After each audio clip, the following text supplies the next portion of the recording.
Welcome to the deep dive. Today, we're turning our attention to, well, a real giant in enterprise cybersecurity, Palo Alto Networks, PAN WU.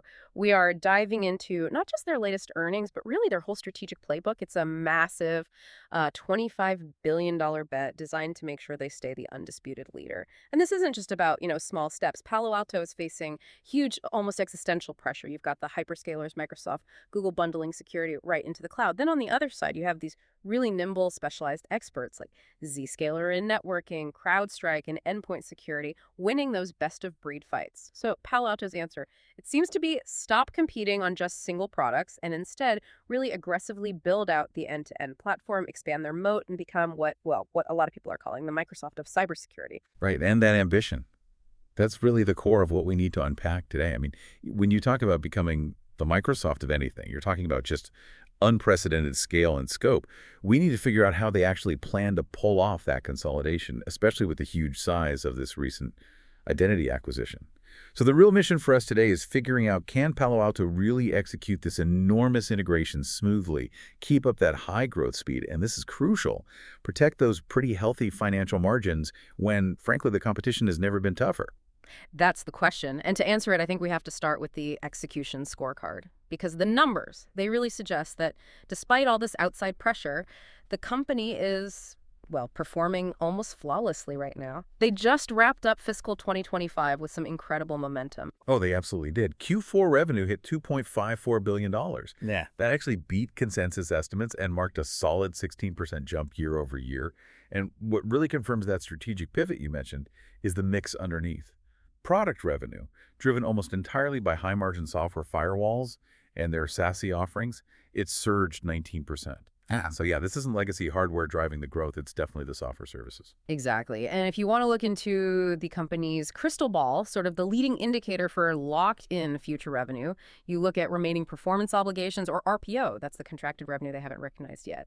And RPO jumped 24% to a really staggering $15.8 billion. I mean, that level of forward commitment shows sustained enterprise demand is absolutely locked in. Yeah, and that forward momentum, it's clearly being driven by the success of this whole platformization strategy, where enterprises simplify their often sprawling security stacks by consolidating everything network, cloud, identity onto the Palo Alto platform. And the numbers proving that strategy is working are pretty compelling. We know they've closed around, 1,400 platformization deals in total now, with 150 new ones just in Q4.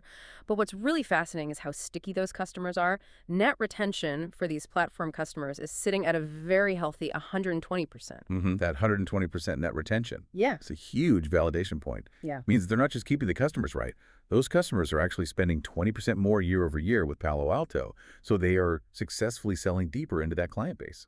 And they seem to be scaling profitably, too. Management guided to some impressive FY 2026 free cash flow FCF margins of 38-39%, and they're even targeting 40% plus margins by FY 2028. We're told those increases will come as synergies from that massive upcoming acquisition kick in. Okay, but I do have to ask, how realistic is that 40% FCF margin guidance, really? I mean, they just went through a pretty crucial leadership transition. Go founder and CTO Nir Zuk retired, passing the torch to Lee Cleric, who's a 20-year veteran. Now, while the transition looks orderly on the surface, Zuk was famously the technological visionary. He wasn't afraid to kill off older products to force innovation. So maintaining that kind of culture, that rapid reinvention, while taking on the company's biggest acquisition ever and promising higher margins, it feels like those three goals might be fundamentally pulling in different directions. That's a fair point, and we'll definitely come back to that margin challenge when we talk about the integration risks. But here's where the story gets really interesting, I think. The whole macro backdrop seems overwhelmingly tilted in Palo Alto's favor. It's turning cybersecurity spending from just another IT line item into something that's absolutely mission critical, non-discretionary budget. Absolutely. And if we connect this to the bigger picture, these three major tailwinds really explain why the security sector as a whole is projected for that sustained mid-teens compound annual growth rate. Right. Enterprises they simply cannot afford not to spend here anymore. Okay, so let's start with the first one. The AI double-edged sword. It seems like the single greatest catalyst for both risk and opportunity right now. Yeah, the risk is really about speed and scale. AI definitely expands the attack surface, but maybe more importantly, it vastly automates the hacking process itself. We're seeing AI-powered bots automate phishing, weaponize exploits, rapidly scale credential theft, which is always a favorite target. And the chaos that results, no, it's reflected in the numbers. The ratio of cyber incidents that turn into confirmed actual breaches has just skyrocketed. It was only about 12% back in 2019, and now it's over 55%.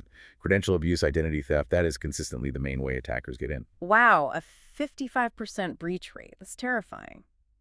And I guess it directly explains the opportunity side, right? If AI accelerates the attack, security has to become autonomous, instantaneous. The speed demands solutions like model protection, identity security, which we'll get to, and these autonomous security operations center or SOC capabilities, which is exactly where their XIM platform fits in. Right. Then the second tailwind is geopolitical tension. We're seeing more and more state-sponsored cyber campaigns targeting critical infrastructure, financial networks, global supply chains. So for large enterprises, especially those with international footprints, the cost of downtime is just so prohibitively high now that security budgets are basically treated like insurance premiums. It's non-negotiable. But why does that specifically drive platform consolidation rather than just, higher security spending overall? Well, think about it. Simplicity in a crisis. When you're under attack from a nation state, you don't want 5 different vendor consoles to manage, 5 different policies to update, 5 different teams trying to coordinate. You want a single pane of glass, unified policy enforcement. That desire for a sort of single throat to choke, a single strategic partner, gets vastly amplified during times of high geopolitical stress. Makes sense. And finally, there's regulation. That's creating real urgency, hitting the C-suite directly now. The SEC's new rule requires companies to disclose material breaches within just 4 days. That clock starts ticking immediately, so it puts huge pressure on response times, on breach detection quality. If you don't have effective autonomous systems like XANM running 24/7, your board is now potentially legally liable for a slow response. Plus, we see things like zero trust mandates across the federal government. That's an area where Palo Alto has really strong existing credentials, driving significant public sector demand. Yeah, these tailwinds definitely explain the market's direction. And Palo Alto, to their credit, has been preparing for this shift for years. They famously saw the traditional hardware firewall market slowing down to low single-digit growth and pivoted hard. Now their growth engine is fueled entirely by high-margin next-gen software. Right, and that pivot is really clear in the numbers. Their next-gen security annual recurring revenue, ARR, jumped 32% to $5.58 billion in fiscal 25. And software firewalls alone now account for over half of their product revenue. So they've successfully, decoupled themselves from that hardware past. Okay, so let's look at the key growth areas driving that ARR. First up is SASE Momentum Secure Access Service Edge. That's the integration of network security with wide area networking. And SASE is definitely booming. Palo Alto's SASE ARR grew 35% year over year in Q4.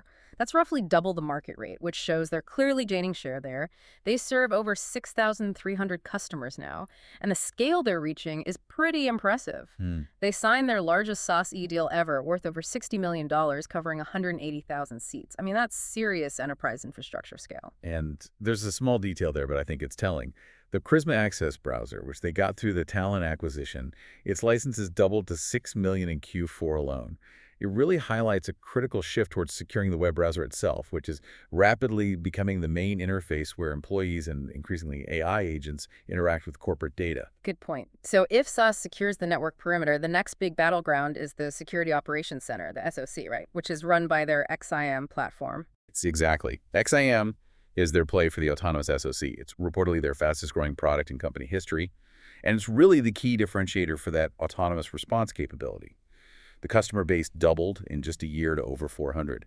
And the average ARR per customer, it's north of $1 million. So this is their high-margin anchor for detection and response, absolutely crucial for meeting that SEC 4-day disclosure deadline we talked about. And then finally, the newest high-stakes battleground has got to be AI itself. Their AI security offering, the Prisma AIRS platform, is designed to secure AI models and applications against things like prompt injection attacks. AIRR hit $545 million in Q4. That's up a staggering 2.5 times year over year, and their recent acquisition to Protect AI just strengthens that portfolio further. Okay, so Palo Alto had SaaS for the network, XIM for the SOC, Prisma Cloud for the cloud environment. They were clearly winning the platform battle across those 3 areas, but they still had, well, a pretty glaring hole: identity. Precisely, and this is why that massive $25 billion bet on CyberArk is so critical. So what specifically does CyberArk bring to the table that Palo Alto was missing? It brings the really critical identity components, the things that secure the central control plane of the modern enterprise. We're talking privileged access management, or PM. That's about securing the keys to the kingdom admin accounts, service accounts, DevOps secrets. It also adds identity governance and multi-factor authentication, MFA. And why was PAM specifically that missing piece? Why was that so important? Well, because traditional perimeter security, like firewalls, it just doesn't work when the breach comes through a stolen credential. Remember that 55% breach rate we mentioned? Yeah. Often driven by credential abuse. So if you're a platform promising end-to-end protection, but you can't actually secure the identity of the human or the AI agent using the network, well, the platform has kind of failed, right? CyberArk fills that vulnerability. It positions Palo Alto to secure both human and machine identities. Got it. And this acquisition creates a massive flywheel opportunity, doesn't it? I mean, the cross-sell potential seems immense, pushing CyberArk products into Palo Alto's existing base of, what, 75,000 plus customers? Absolutely. That math is exactly why they were willing to pay $25 billion. We know that platform customers generate about 7 times more ARR than customers who only buy a single Palo Alto product. Yeah. So the vision here is that CyberArk becomes the new default identity layer for all 75,000 customers, drastically increasing the platform's revenue capture and, just as importantly, its stickiness. Okay, but we absolutely have to talk about the downsides here. A bet this huge, it carries incredible execution risk. It certainly does. Let's start with just the integration itself, this $25 billion CyberArk deal.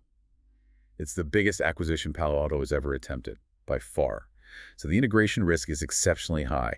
They need to successfully manage Salesforce integration. You could have competing sales commissions, for example. There's cultural alignment between the two companies. And then there's the seamless integration of the product roadmaps. A failure in any of those areas could not only delay those margin targets we discussed, but could also create openings for rivals to exploit. And you likely have share dilution and margin drag in the near term, too. Right. And then there's the ever-present threat from the hyperscalers, Microsoft, Google, Amazon. They're actively bundling more and more security into their core cloud offerings. That puts pressure on Palo Alto's pricing, especially for those incremental cloud workload wins. Which leads to what I sometimes call the hyperscaler paradox. And it's already showing up in their financials. See, Palo Alto needs the hyperscalers because it saws businesses like XEM and SaaS. They rely on AWS, Azure, GCP infrastructure for hosting. But hosting on those clouds costs money, right? Which directly pressures Palo Alto's gross margins. We already saw their gross margins dip slightly to 75.8% in Q4, down about 100 basis points year over year. And they cited higher hyperscaler hosting costs as the primary reason. Huh. So they're kind of in this strange war where they have to compete directly against their own suppliers for customer security dollars. That definitely complicates the push for 40% margins significantly. Exactly. And finally, we can't forget the niche challengers. Zscaler is still a significant threat in SaaS, partly because they don't have that firewall legacy baggage Palo Alto is always trying to shed. CrowdStrike is still widely viewed as the gold standard for endpoint detection and response, the EDR space. And Okta remains a major specialist, just focused on core identity management. And some enterprises just prefer that best-of-breed approach, right? They argue that a specialist is always going to be faster, maybe more refined, than an integrated platform trying to do everything. That's the core challenge Palo Alto faces now. They have to convince the market that the benefits of consolidation, the unified policy, the autonomous response, the simplicity, that those benefits far outweigh any perceived performance edge you might get from 3 or 4 separate specialist vendors. Look, this isn't likely a winner-take-all market, but Palo Alto is investing $25 billion essentially to try and make it feel that way. So wrapping this up, what does this all mean for you, the listener? Palo Alto Networks has pretty successfully transformed itself. It's no longer just a firewall company. They've built arguably the broadest security platform out there, covering network, cloud, the SOC, AI, and now, crucially, identity. Their strategy seems crystallized into 4 clear growth pillars now: SCT, cloud, CCOPS, and identity. Yeah, the company definitely has a history of making these bold, transformative moves, and its execution record, historically, has been pretty steady. Looking long-term, the key question isn't really if Palo Alto will grow. The market tailwinds are too strong for that. It's more about how profitably it can scale while, at the same time, navigating this enormous organizational and financial complexity of the CyberArk integration. If they manage to nail that integration, they really could cement their role as the Microsoft of cybersecurity. Okay, so here's a final provocative thought for you to consider, building on what we discussed. That 4-day SEC breach disclosure rule and the need for autonomous platforms like XMM. Think about this. How will the massive surge in AI-generated high-volume attacks impact the liability in the insurance markets for companies that fail to adopt these kinds of autonomous platform-based security solutions? What level of security, essentially, will regulators and insurers start demanding as just the bare minimum when the attack surface itself is scaling exponentially? Something to mull over.